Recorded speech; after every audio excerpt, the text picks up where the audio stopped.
जय हिंद मेरे प्यारे बच्चों, कैसे हैं आप सभी। मैं आपका अपना 007 स्वागत करता हूं आपके अपने YouTube चैनल भारतीय फिजिक्स में। तो जैसा कि आप लोगों को लगा होगा भाई थंबनेल देखकर कि काफ़ी ज़्यादा इंटरेस्टिंग वीडियो होने वाला है। वो किस प्रकार से होने वाला है, तो आपने यहाँ पर भाई हमारी लाइन भी देख ली होगी कि हमारी फिजिक्स का जो तंबू है वो सिर्फ 4 बम्बुओं पे खड़ा हुआ है। वो क्या क्या है भाई? नहीं, वो नहीं है बेटा। वो यहाँ यहाँ वो नहीं। हम अभी अपने तंबुओं पर आ जाते हैं। तो हमारे तंबू का जो बम्बू है वो 4 है। अभी बम्बू क्या होता है सर? बेसिकली ये तंबू दिखाई दे रहा है आपको। अब ये तंबू है किसका? ये फिजिक्स का तंबू है, जिसका फिजिक्स का बेस ये गया आपका। अब इसमें यहाँ पर 4 बम्बू लगाए हुए हैं जिसपे कि ये पूरा टेंट टिकेगा। ठीक है। बेसिकली ये यहाँ पर जब कि 4 बैम्बूज कौन कौन से हैं, ये हमको देखने हैं। पहला बम्बू आपका जो मेन बम्बू है वो आता है फिजिकल क्वांटिटी। ठीक है। दूसरा आपका आता है फिनोमिना। तीसरा आपका आता है प्रोसेस और चौथा आपका आता है बेटा रेशियो। तो इन चारों के बारे में हमको यहाँ पर डिस्कशन करना है। इससे पहले देखिए नॉर्मली एक सेकंड रुकिएगा बेटा।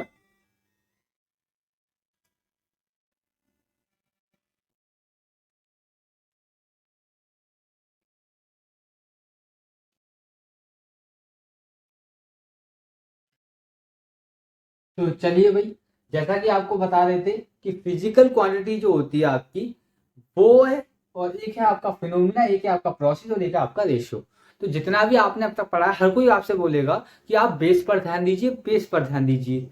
लेकिन फिजिक्स का तंबू अगर खड़ा करना है तो उसके लिए आपको क्या किस पर भी ध्यान देना पड़ेगा कि उसके बैम्बू की क्वालिटी क्या है। तो देखिए सिंपल इस वीडियो को ना घुमाते हुए आपको डायरेक्ट बता देते हैं शॉर्टकट में। देखो यहाँ पर सबसे पहले फिजिकल क्वांटिटी क्या होता है आपको ये समझना है। तो ये 4 जो चीजें हैं ना, ये जो आपकी 4 चीजें हैं, पहला आपका है फिजिकल क्वांटिटी वही। ठीक है। दूसरा आपका है यहाँ पर प्रोसेस। तीसरा आपका है यहाँ पर फिनोमिनन एंड चौथा आपका है यहाँ पर रेशियो। तो फिजिकल क्वांटिटी क्या होता है सबसे पहले आपको ये देखना है। ये यूज होता है किसी भी चीज को मेजर करने के लिए। ठीक है। To measure anything. देखो जैसे आपके पास, आप किसी भी शॉप पर गए, आपने वही कहा कि हमको चीनी चाहिए। तो आपने जब शुगर के लिए उसके लिए डिमांड करी शुगर के लिए, तो वो आपको कैसे नाप के देगा?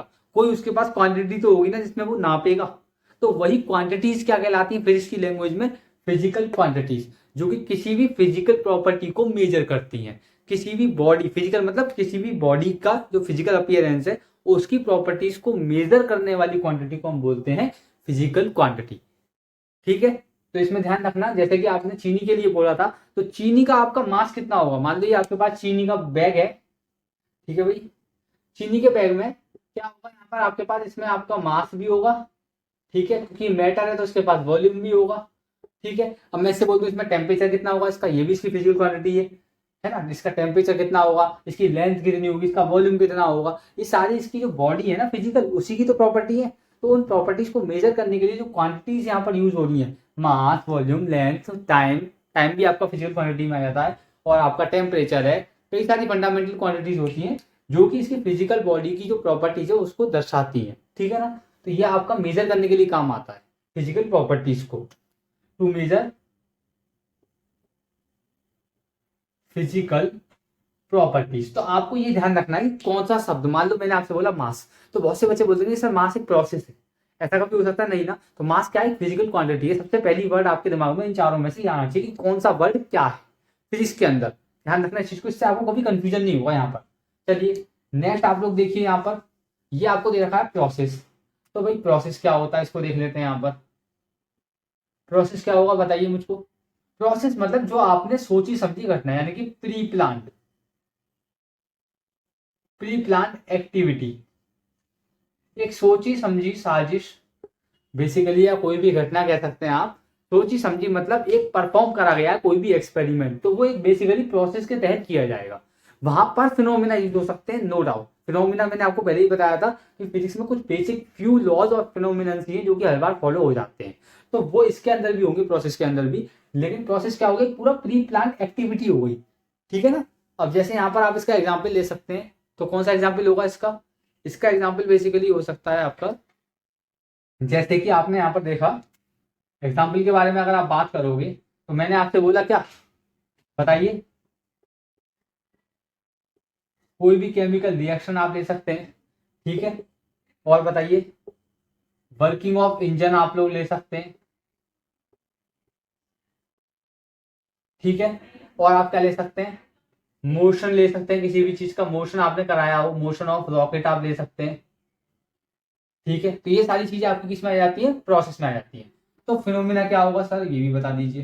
फिनोमिना के बारे में हमने लास्ट भी कई सारी बातें क्लियर कर ली, लेकिन ये नहीं क्लियर किया कि फिनोमिना होता क्या है। तो फिनोमिना बेसिकली कुछ नहीं है, एक ऐसी एक्टिविटी ही है जो कि नेचर के द्वारा स्वयं होगी। यहाँ पर कोई भी एक्सटर्नल फोर्स आपको लगाने की आवश्यकता नहीं पड़ेगी।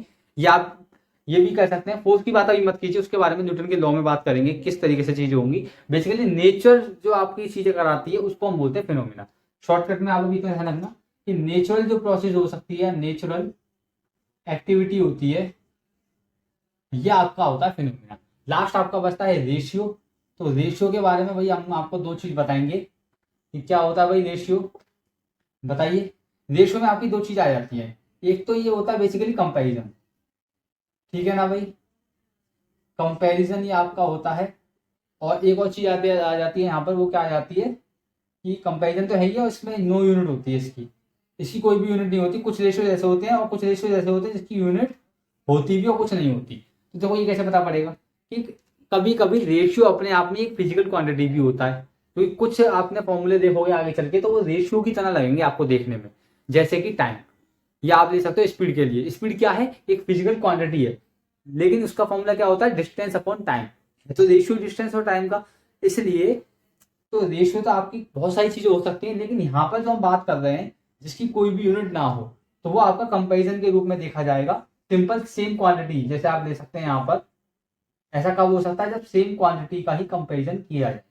दो अलग अलग क्वांटिटी का कंपैरिजन करोगे तो फिर से कोई नई फिजिकल क्वांटिटी बन जाएगी, ठीक है। ध्यान रखना इस बात को। तो सेम क्वांटिटी का जब आप कंपैरिजन करते हो तो वहां पर एक रेशियो निकल के आ जाता है। मान लो कि 2 टाइम्स हो गया, ठीक है, 3 टाइम्स हो गया, इस तरीके से यहाँ पर रेशियो आ जाता है। मैंने बोल दिया 1:5।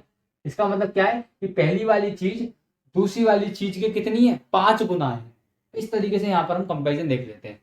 तो इसमें भाई इतना ही था, यही 4 तंबू थे आपके, 4 तंबू थे जो कि इसके लिए फिजिक्स का तंबू खड़ा हुआ है, ठीक है। तो 4 तंबू आपने डिस्कस कर चुके हैं। पहला था फिजिकल क्वांटिटी, दूसरा था आपका फिनोमिना, तीसरा था प्रोसेस, और चौथा है रेशियोज, ठीक है ना। तो आई होप सो भाई आपको वीडियो अच्छी लगी होगी, काफी नई चीजें आपको सीखने को मिली होंगी। इसके साथ बने रहिए हमारे चैनल में। तो मैं 007 आपसे विदा लेता हूँ। जय हिंद, जय भारत।